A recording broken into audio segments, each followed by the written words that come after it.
Many people argue that government spending creates jobs, reduces unemployment.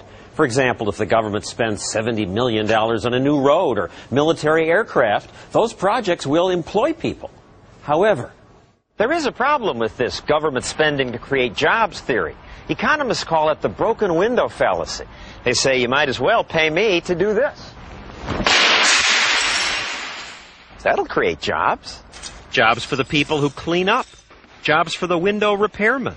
And then there's the multiplier effect. Broken windows also creates jobs for the people who make the truck, the people who painted his truck, the people who deliver the glass, and so on. So let's break more windows. The government creates jobs argument assumes the money is put to better use than just fixing windows. The $70 million goes to building the road or the airplane. But unless you believe in the tooth fairy, the money has to come from somewhere. Well, it came from taxpayers. Economist Walter Williams points out that $70 million taken from you now means you have less to spend on a new teapot, or newspapers, or a restaurant.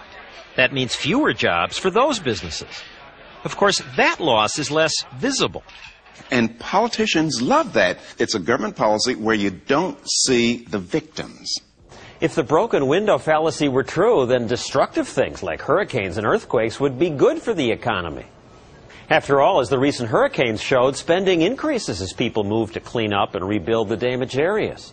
But again, if people would not have had to spend that money on the rebuilding of their houses and businesses, they would have spent it on other things like cars, refrigerators, vacations, who knows what.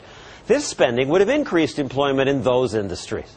Overall, the destructive acts of Mother Nature have reduced the wealth, the houses, the businesses that were destroyed, and there's no reason to expect an increase in overall employment because there's rebuilding.